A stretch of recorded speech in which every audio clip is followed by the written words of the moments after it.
Stephanie for since 1990.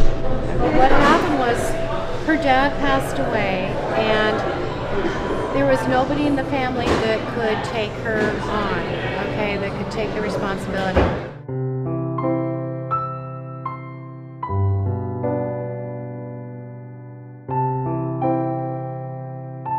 Her doctor said, look, this is just for a little while. There's no place else to put you. But my father felt real bad.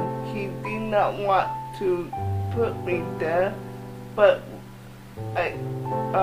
we had no aid to help me at home. What's a developmental disability? It focuses a lot on the mental part of the word. Is it someone who has psychiatric issues? So developmental disability would be really a developmental delay, a delay in a person's development.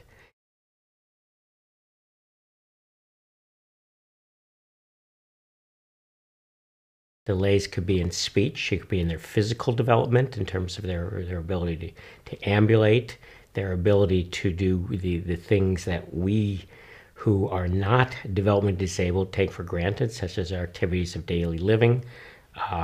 Cognitively, have difficulty with learning skills.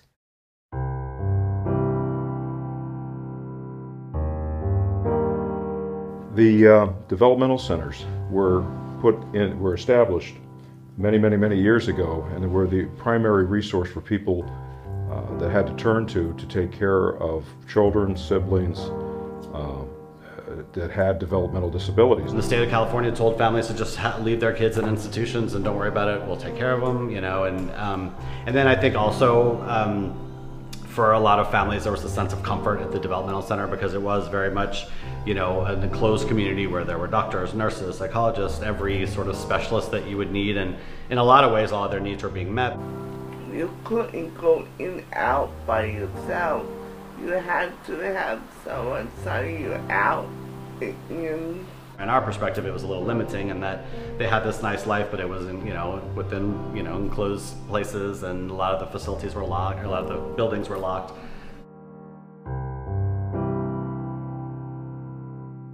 If you're disabled and you live in a, you know, high-risk environment, you're a walking target essentially. I mean, it's tough. How can you really? I mean, folks do it every day. You know, they got a lot of special people.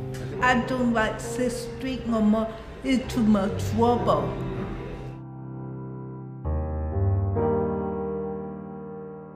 The prime function is to seek out and establish new community residential living situations and day programs that would offer people in an institutionalized setting a whole new range of freedoms that they did not have before. Depending on sort of your school of thought, if you've been told the best care is in an institutional-like setting, you know, at one point in this country it was. So changing sort of the mindset and the comfort zone that comes with very skilled professionals, safe housing where you feel like you're part of a community. People can sort of not know what is out there. And so we sort of hope to show people that there are options, there are great solutions in the community. We can provide the services equal to, and in a lot of areas we can exceed the services that are provided in the developmental center. Yes, we can provide the services, although it's done in a different fashion.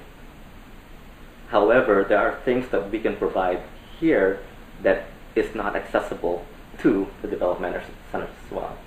We have folks here to do intensive housing case management who work with someone to really execute a housing goal, and we bring development person-centered. So when we're building a home, we identify the 4 people who are going to live in the home, and we try to think about Bob's needs, Mary's needs, Jennifer's needs. What we try and do is look at each individual and look at what they would need to lead a normal of life as possible in a non-institutional settings, and we try to then develop those supports for them so they can be successful in the community. Here with the different options that we have, from rental solutions to long-term affordable housing solutions to single-family homes, we're able to really meet people's needs more efficiently, I would say. What has happened over time is the developmental center costs have gone up so greatly to maintain these large institutions. The fixed costs are tremendous for heating and all the personnel that are required. And now that cost is so great that we can actually place these people in a community in a unique, less restricted setting that gives them greater potential for less cost. So actually, from an economic standpoint, it's more cost effective to have these people in the community. But that's not the primary purpose. The primary purpose is to offer them something that was not available before. As community solutions evolved, created opportunities for folks to come out and really maximize community living options. You can live in your own apartment and find your own apartment with a subsidy. Essentially, given the option to rent a market rate apartment in a traditional apartment building complex and really live where they want to live. This is a great solution for a lot of people because it allows flexibility. You don't have to go where the building is. You can go out there and find a place to live that really works for you. If you go to a local community college, you take certain classes, well, you can live now maybe a block or two away, maybe within a mile radius, where you could essentially walk to school, go to the grocery store, meet your friends at the park. I like to go to Starbucks. We go to the show. A couple people who wouldn't know me. Or we go out to look at things. Another option for community housing is living in independent living in a subsidized building. Our latest building on Octavia is a HUD 811 project. All the residents have a developmental disability and the entire building is subsidized. You have on-site services there, you have a resident manager who works for West Bay Housing who's there and sort of facilitates the day-to-day activities. Pull a torch you, and then it helps you get it unlocked. Oh, okay. See? Uh-huh. Want to try it again? Pull. And you have also a service provider who's on site who facilitates the services. If someone's services levels change, they sort of address that. So it's sort of a great way. It's fully independent. Everybody has their own apartment. Come on in. Own bathroom, own units. But they're living in a community with folks who also have subsidized housing and who all sort of share this great asset. Buildings built beyond a certain period of time have accessibility, ADA, Americans with Disability Act. Their elevators have to be certain dimensions, the walkways have to be certain dimensions. People who are disabled have to be able to access the general vicinities. Last week, I walked around, get used to the neighborhood.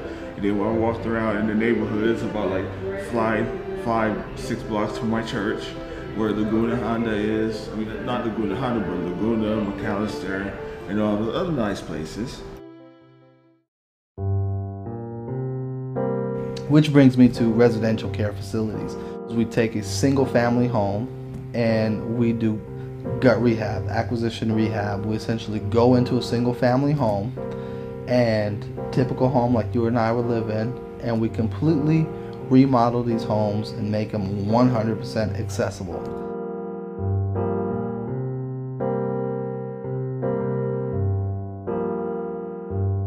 We remove all the walls, make it a bigger ADA bathroom.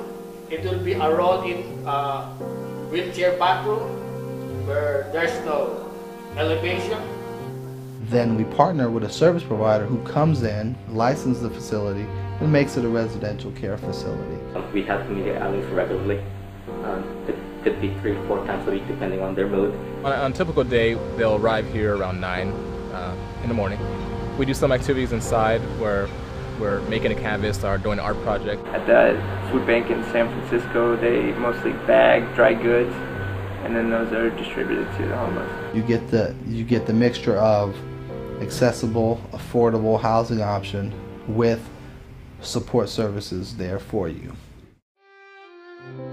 962 is a great model. It really addresses a housing solution for the most fragile folks, our medically fragile folks with developmental disabilities. A residential care facility that is fully accessible and has 24-hour nursing care in the community. You have accessibility issues such as widened bathrooms, ramps, and you also have tracking systems for lifts, so you don't need Hoyer lifts in these homes. Secure both ends by with the sling, and then that's how we transfer them. And it's much safer than the Hoyer lift that we have before, because it's much more stable and it goes around within the area of the room.